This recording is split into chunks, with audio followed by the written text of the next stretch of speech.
Abraham Lincoln हमारे देश की भांति ही संयुक्त राज्य अमेरिका एक विशाल देश है। इस देश को आगे बढ़ाने वालों में जिस महापुरुष का नाम विशेष आदर से लिया जाता है वे थे अब्राहम लिंकन। आज से लगभग 150 वर्ष पूर्व अब्राहम लिंकन अमेरिका के राष्ट्रपति थे। अब्राहम लिंकन का जन्म 12 फरवरी सन 1809 को केंटकी में हुआ था। उनके पिता एक निर्धन लकड़हारा थे। वे अपने बेटे को पढ़ाना चाहते थे, किंतु निर्धनता के कारण बालक लिंकन को वे पाठशाला नहीं भेज पाए। लिंकन और उनके पिता दोनों खेतों में काम करते थे। किसी प्रकार गुजारा चल रहा था। बालक लिंकन स्वयं भी पढ़ना चाहते थे। वे पढ़ लिखकर एक बड़ा आदमी बनना चाहते थे। सौतेली माँ ने लिंकन की शिक्षा की ओर विशेष ध्यान दिया। दिन भर वे खेतों में काम करते या जंगल में सूखी लकड़ियां काटते, किंतु रात में जब सो जाते तो उनकी माँ अंगीठी के मंद प्रकाश में उन्हें पढ़ना और लकड़ी के कोयले से लिखना सिखाती थी। इस तरह लिंकन की लिखने पढ़ने की लालसा और तीव्र हो गई। बालक लिंकन लोगों से पुस्तकें मांगकर लाते और रात्रि में पढ़ा करते थे। एक दिन लिंकन एक धनी किसान से जॉर्ज वॉशिंगटन की जीवनी नामक पुस्तक मांग लाए। जॉर्ज वॉशिंगटन का जीवन चरित्र पढ़कर उन्हें बड़ी प्रेरणा मिली। जॉर्ज वॉशिंगटन अमेरिका के प्रथम राष्ट्रपति थे। लिंकन ने मन ही मन संकल्प किया कि मैं भी अमेरिका का राष्ट्रपति बनूंगा। लिंकन का प्रारंभिक जीवन बड़ा कष्टमय बीता, किंतु उन्होंने कठिन से कठिन परिस्थितियों में भी पढ़ना लिखना नहीं छोड़ा। मेहनत करके उन्होंने कानून की पढ़ाई पूरी की और एक दिन वे वकील बन गए।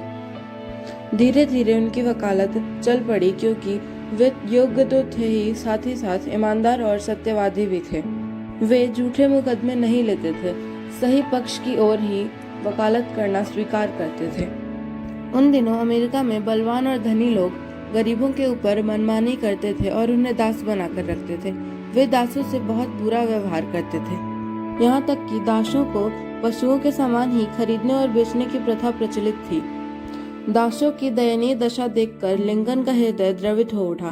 उन्होंने दास प्रथा का विरोध किया। उन्होंने स्पष्ट कहा कि सभी मानव समान हैं, सबको समान अधिकार और स्वतंत्रता मिलनी चाहिए। धीरे धीरे लिंकन की लोकप्रियता बढ़ती गई। पहले उन्हें इलिनॉय राज्य की जनता ने अपना सांसद चुना। तत्पश्चात वे सन 1860 में अमेरिका के राष्ट्रपति चुन लिए गए। राष्ट्रपति बनने पर उन्होंने देश की जनता की खूब सेवा की। लिंकन ने दास प्रथा को समाप्त कराया और इस प्रकार सारा राष्ट्र एकता के सूत्र में बंध गया। इस कारण वे जनता की आंखों का तारा बन गए। अपनी इस महान सफलता के कारण वे दूसरी बार भी राष्ट्रपति चुने गए। 14 अप्रैल सन 1865 के दिन एक दुखद घटना घटी। लिंकन अपनी पत्नी के साथ एक थिएटर में बैठे नाटक देख रहे थे। एक दुष्ट व्यक्ति थिएटर में घुसा और उसने लिंकन पर गोली चला दी, जिससे उनकी मृत्यु हो गई।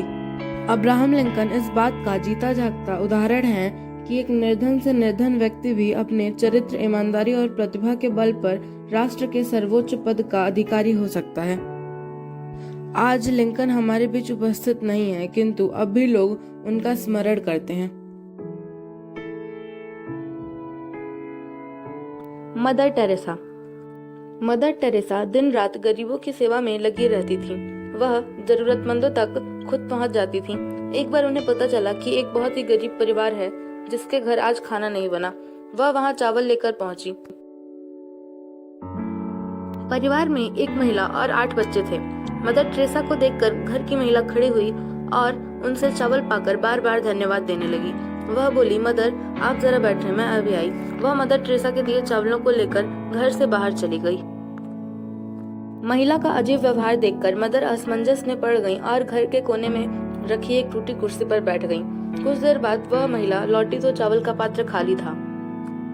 यह देखकर मदर बोली, आप कहाँ गई थी? महिला बोली, मेरे निकट की झोपड़ी में एक मुस्लिम परिवार के सदस्य कई दिनों से भूखे थे। उस परिवार में भी छोटे छोटे बच्चे हैं। उन्हें इन चावलों की आवश्यकता मेरे परिवार से कहीं ज्यादा थी। मैं उन्हें चावल देने गई थी। मदर महिला की ओर गर्व से देख ही रही थी। तभी महिला का एक पुत्र एक डिब्बा लेकर आया और बोला, मदर यह लीजिए। मदर हैरानी से देखते हुए बोली, इसमें क्या है? बालक बोला, मुझे चीनी बहुत पसंद है, इसलिए मेरी माँ भोजन के समय थोड़ी चीनी खाने को देती थी। मैं कई बार उस चीनी को बचाकर डिब्बे में इकट्ठा कर लेता था कि मन करने पर खाऊंगा। हमारी बस्ती में अनेक बच्चे भूखे हैं और आप भूखों को भोजन बांट रही हैं, तो यह चीनी भी उन बच्चों को दीजिएगा। वे चीनी के साथ सूखी रोटी भी अच्छे से खा सकेंगे। मदर टेरेसा माँ और बालक की मानवीयता देखकर अभिभूत हो गईं और बोली, धन्य है यह देश जहाँ स्वयं भूखे रहकर भी लोग दूसरों की भूख मिटाने का प्रयास करते हैं।